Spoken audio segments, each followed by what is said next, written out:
there were mixed reviews for the season premiere, so I'm not surprised that there are mixed reviews for the second episode of season 8 of AMC's The Walking Dead. I'm Sage Valentine, for those of you that don't know. A majority of the people thought that episode 2 was boring, weird, and they didn't like it. Me personally, I liked it. If you want to chat about the episode, how you felt about it, were you on Jesus' side, were you on Tara's side, what do you think of Martinez popping up, how do you think this war is going to end? Because for those of you that read the comic books, you know how it ends, but this is the TV show, so God knows how they're going to do this, to be honest. Not that I'm saying that Negan's going to win or anything, I'm just saying, like, they're taking a lot of liberties with the television show, so I just have to bear with them. But so far, everything that I've seen from episode 1 and episode 2 have been okay. But All Out War is a trip. Like I said in my last review, if you miss one episode of this season, you're missing out on a good season, in my opinion. Your opinion may differ. I like it so far. The close-ups in this episode, especially in the beginning, were really scary and nerve-wracking because I went into this episode wondering who was going to live and who was going to die. I really honestly didn't care too much about the saviors or the secondary episodes. The secondary characters. I was more focused on, like, Team Family, the major players in the Hilltop, the major players in the Kingdom. You know what I'm saying. But anyways, on a side note, I need an episode telling us how Morales joined up with the Saviors. I mean, call me crazy, but this whole Morales storyline would be a perfect storyline to launch the whole crossover thing between Fear the Walking Dead and The Walking Dead. It sounds a lot better than all of the theories floating around, in my opinion, because I heard a rumor online, because, you know, people can't keep their spoilers to themselves. Not that I mind spoilers too much, but certain ones, I'm like, I just want to see the show. Like, don't tell me too much. If you want to tell me this person's going to die at this episode, fine, but not the next episode. Anyway, the spoilers said that Morales was going to come back. They didn't necessarily say he was coming back in the next episode, and I was like, oh, that's so cool. We finally get to see him. It's hilarious how many people online had to go back and rewatch season 1 to figure out who Morales was. There were so many who is Morales questions popping up on Twitter. I was laughing. But for those of you who forgot about Morales, Morales was the dude who took his family and split up from Rick and the gang in season 1. And we never saw him again. His name was never mentioned on the show. Now, on the fan blogs and the different boards and stuff, Morales kept coming up. But I thought that this was a brilliant way to bring Morales back.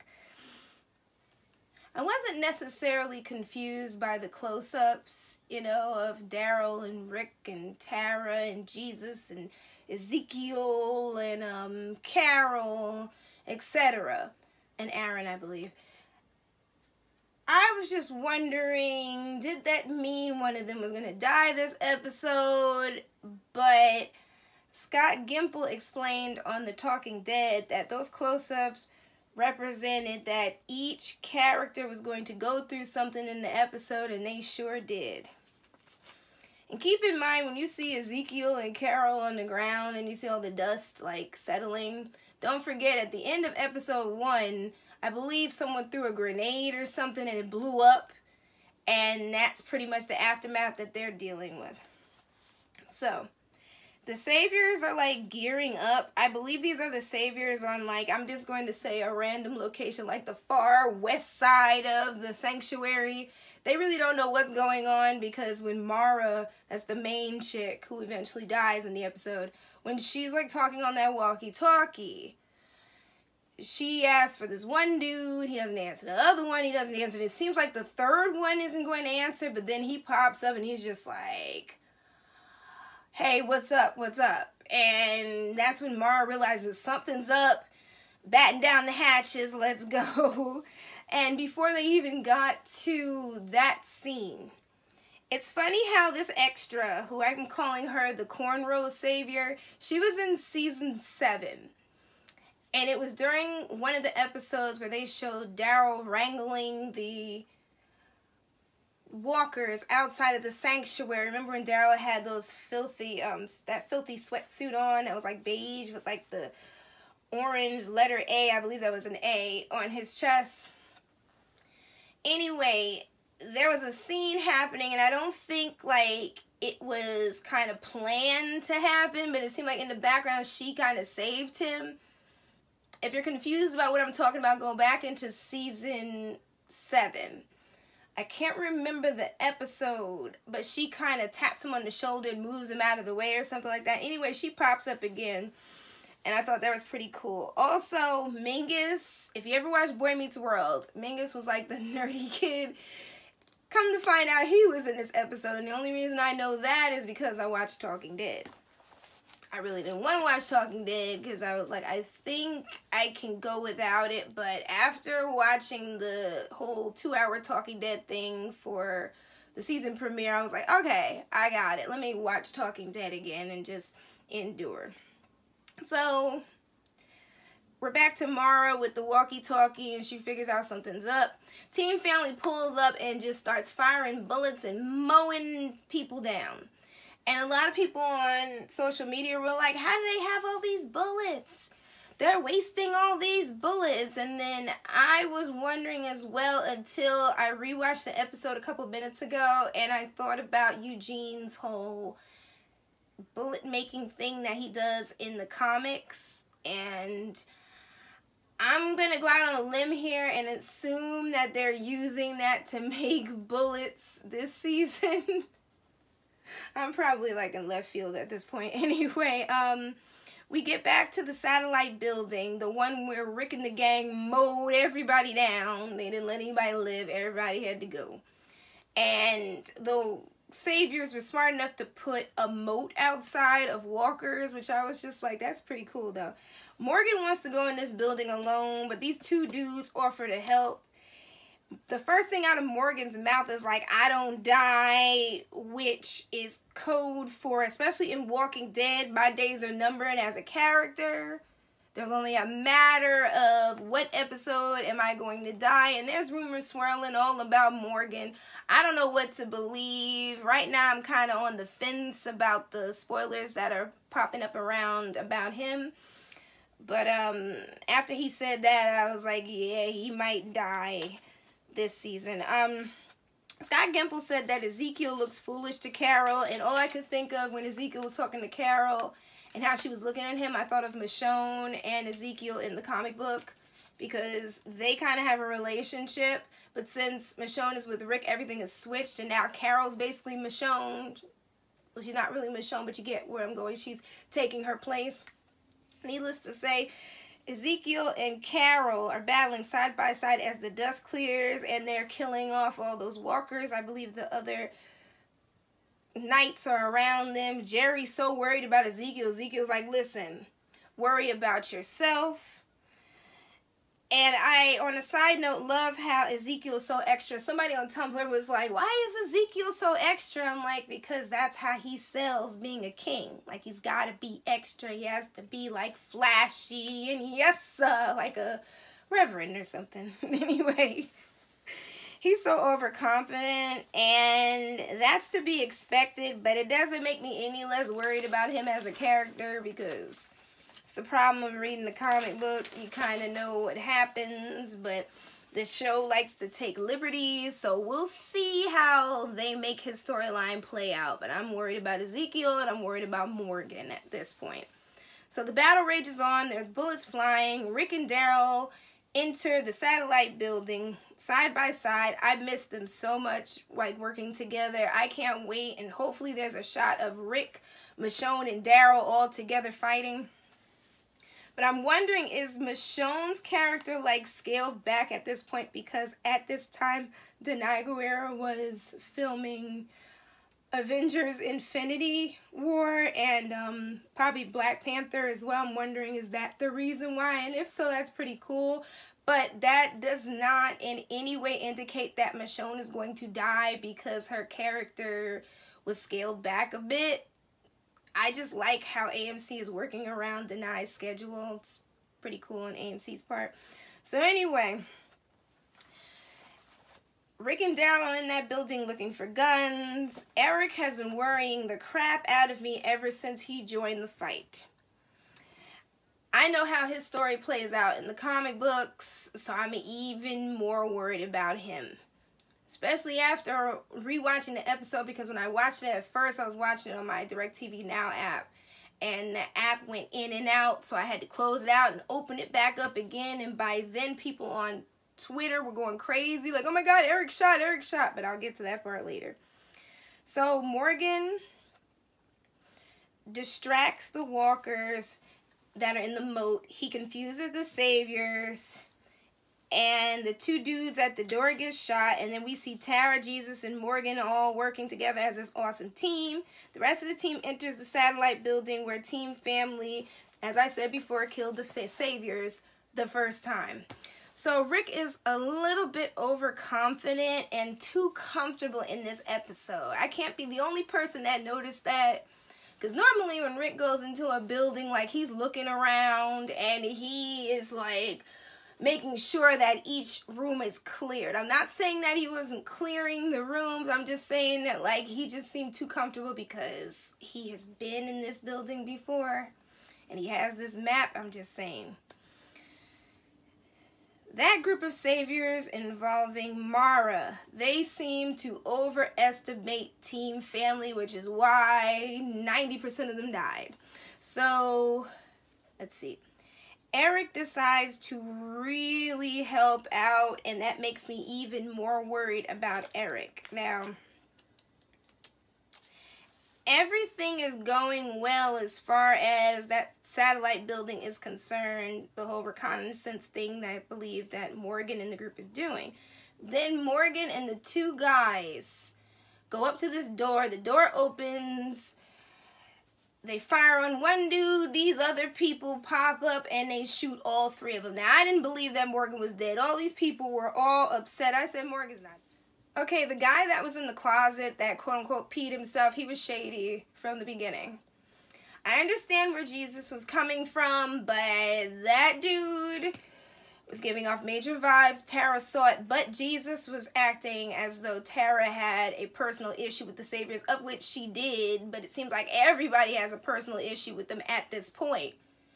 And Jesus just wanted to kind of, you know, take this dude and save this dude or something, and the guy eventually ends up turning on him. So I'm just like, you know, this idea reminds me of the idea that Morgan had, and by this idea I mean Jesus's idea to, you know, find a peaceful solution. It reminds me of Morgan's all life is precious thing that he did, I believe, for season 6 and season 7.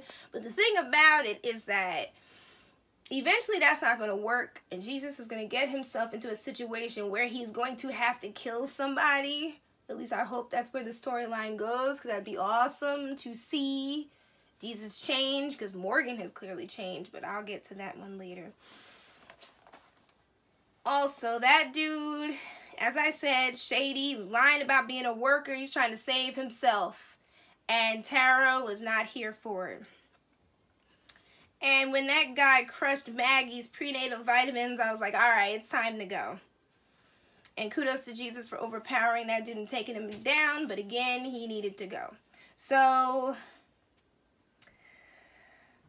come to find out, those other two dudes that were with Morgan, both of them died. Somebody online was saying that you could tell that one of them was breathing or something. I said I was more focused on Morgan than I was those other two actors. And honestly, it seems kind of hard to lay still and try not to breathe, so I don't know. But again, I was focused more on Morgan. I didn't really pay attention to those dudes. Like, once you saw the blood and stuff, or I saw the blood, it was a done deal. Morgan is a bit off after that situation happens. Like, I don't know if that's flipped the switch in him or something, but either way, he became the Terminator later on. And he's giving me comic book Morgan vibes. But we'll talk about that once or if Morgan gets to the point where I think he's going. Now, Mara shot Tobin, and that's when I was like, Mara's got to go.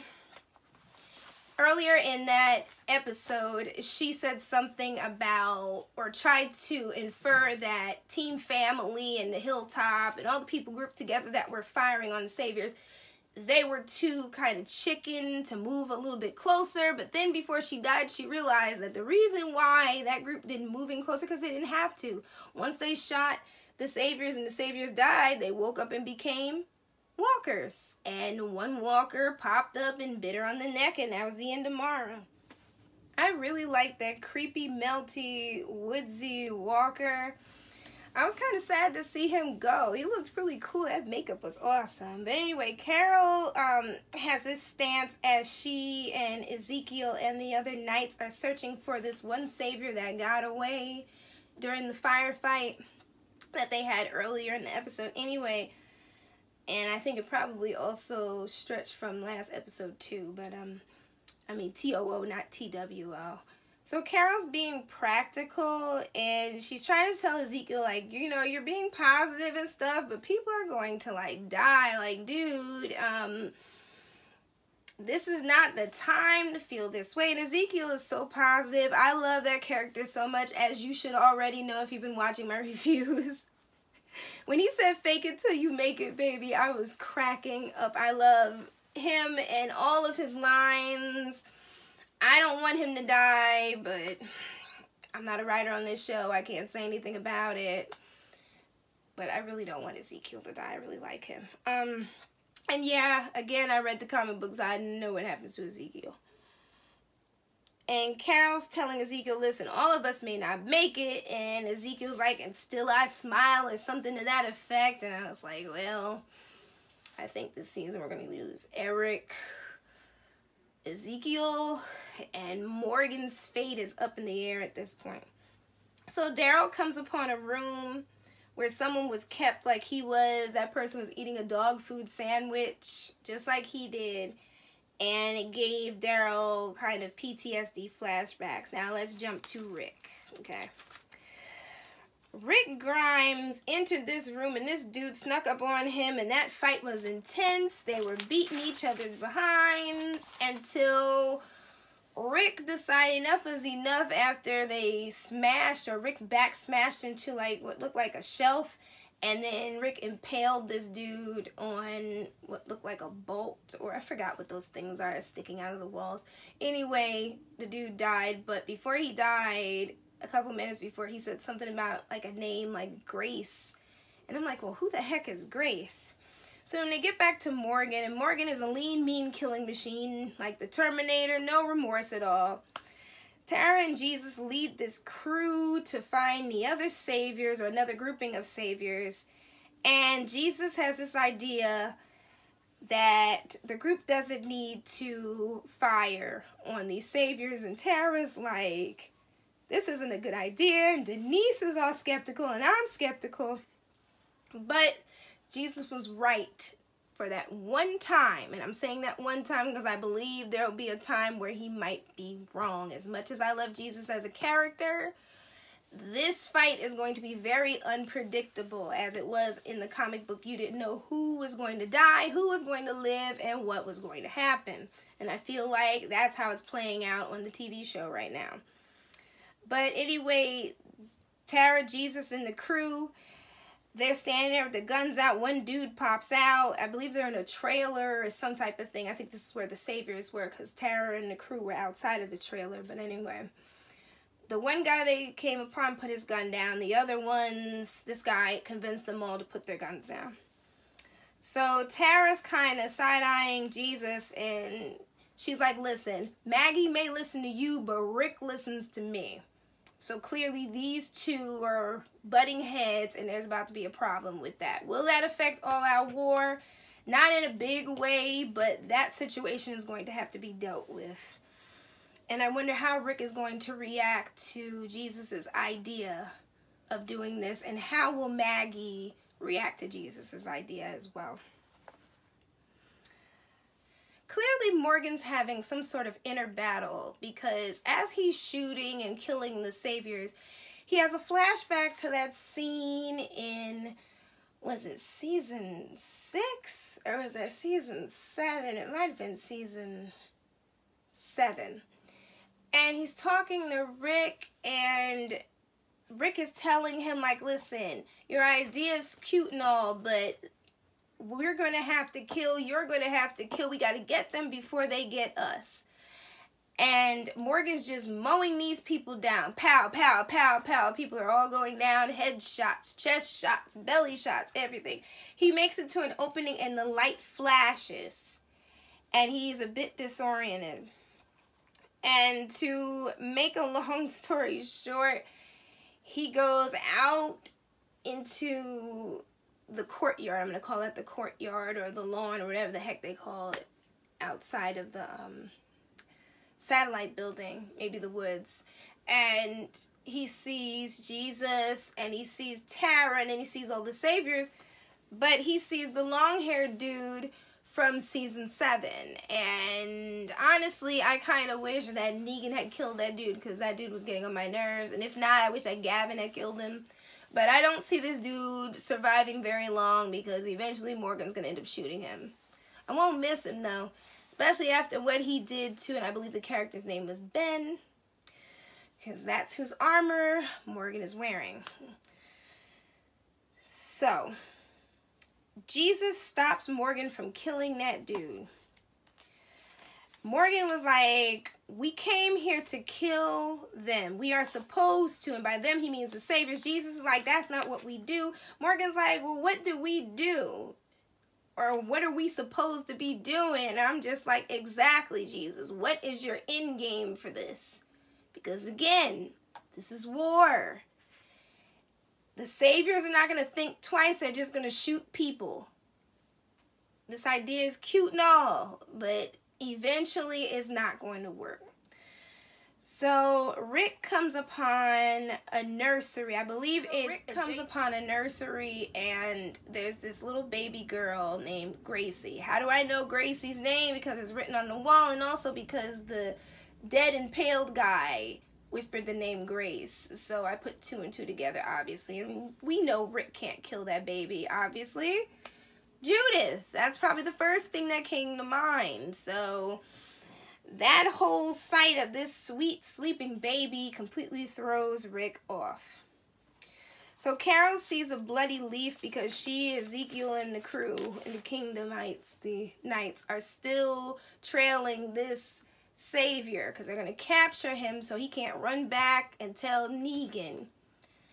Because on the side note, I don't even know how he would tell Negan, considering that Negan, the last time we left him, was trapped in a trailer with Father Gabriel, but I digress.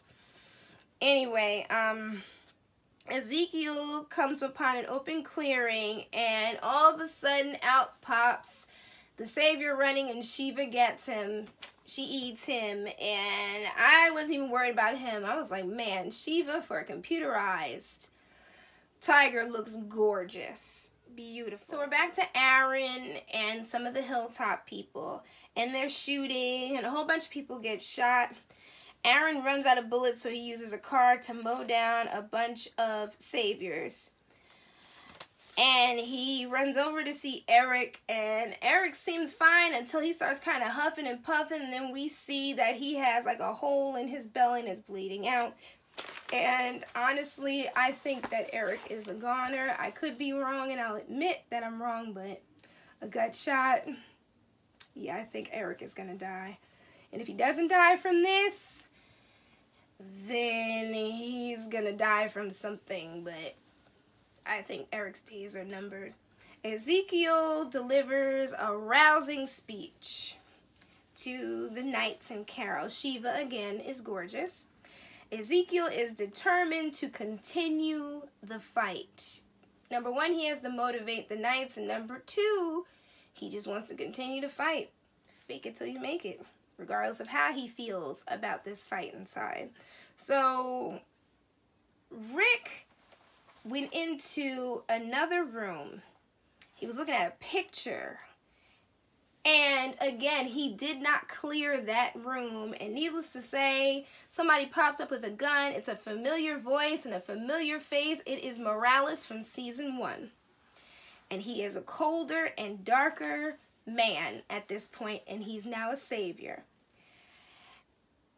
And I'm sure, on a side note, that the writers of The Walking Dead and Fear the Walking Dead have their ideas, but I'm hoping it involves Morales because I need his story, because his story would be fantastic. Not that any of the other ideas would be crappy, but Morales, seeing him right now, we need a story on this man. What turned him dark? I don't want you to tell me what turned him dark. I want you to show me. Show, don't tell. I'm not really, you know, trying to force the writers or anything. I'm just saying show, don't tell. I just want a whole episode. I mean, we got an episode about the governor. I think it was 2 or 3 episodes. We got an episode about Morgan. I want an episode about Morales. And according to my notes from Talking Dead, regarding Morales, I believe Scott Gimple is the one that said Rick has changed. It's huge how he chased the past. And the past will keep coming up all this season. So I am so ready for this. So ready to see what else from the past is about to pop up. Now, we get back to the close-ups. And everyone, for the most part, looks tired and weary. And the battle has just begun. Except for Ezekiel, who seems to be more motivated. Now, again, let me know what you thought about this episode in the season so far, and how excited are you to see Morales or not excited. Either way, leave me some comments. Let me know what you thought. Sage Valentine, the reason why I did this review later than the last review was because I was too busy trying to figure out why so many people were confused, which is why I'm asking you right now to leave me some comments and let me know why you feel confused about this episode, if you're confused. And if not, shout the praises right down below. I'm Sage Valentine, and I'll be back to review episode 3 next week, and the review will be much earlier. Today I went to see Thor Ragnarok. That movie is awesome. Thursday, I went to go see These People, Perfect Circle. I've been a busy lady beyond that, so I'll be back to do another review. I love you guys. Take care. Hope you enjoy this video. Bye, guys. Bye.